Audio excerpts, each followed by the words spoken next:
À l'origine, les écoles efficaces sont des écoles situées dans des quartiers défavorisés, dont la performance scolaire des élèves rejoint ou surpasse celle d'élèves provenant de quartiers mieux nantis. À la fin de cette séquence, vous serez capable d'identifier et de maîtriser les stratégies utilisées dans les écoles efficaces.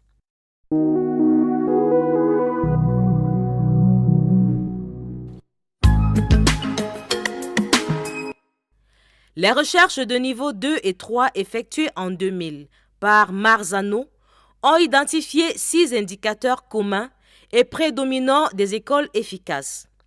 1. Un leadership fort de la direction de l'école. 2. Des attentes élevées envers la performance scolaire de tous les élèves. 3. Un climat ordonné et respectueux. 4. Une priorité accordée aux matières de base. 5. Un monitoring des progrès des élèves. 6. Une alliance famille-école positive. Par ailleurs, les études de Ted Lee, effectuées entre 1985 et 2003, comparent les écoles efficaces et les écoles peu efficaces.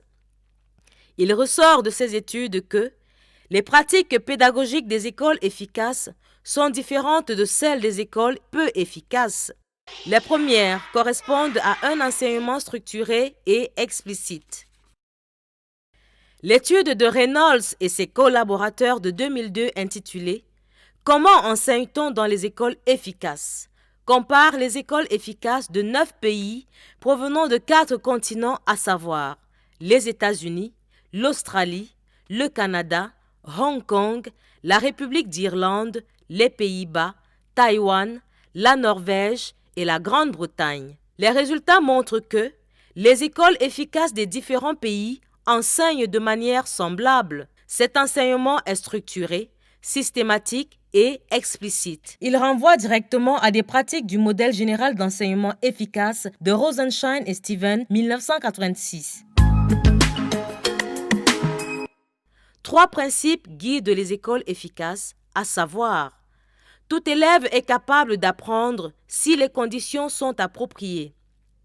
Les écoles efficaces assument la responsabilité des résultats de leurs élèves.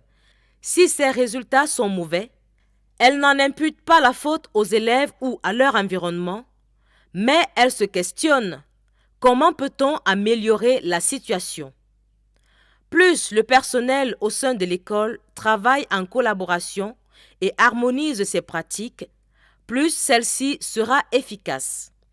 En somme, selon les recherches de niveau 2 et 3, les écoles efficaces utilisent des pratiques éducatives ou pédagogiques différentes de celles utilisées dans les écoles moins efficaces. Les écoles efficaces utilisent l'enseignement explicite.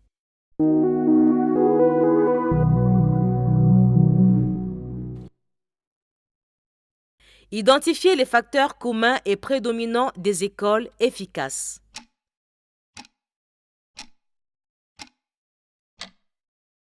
Réponse 1. Un leadership fort de la direction de l'école. 2. Des attentes élevées envers la performance scolaire de tous les élèves.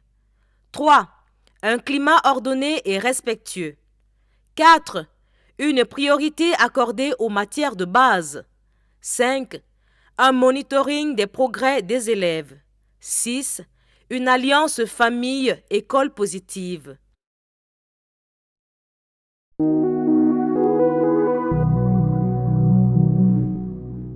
La séquence 5 du module 2 a mis en exergue à travers les recherches de différents niveaux les stratégies utilisées dans les écoles efficaces.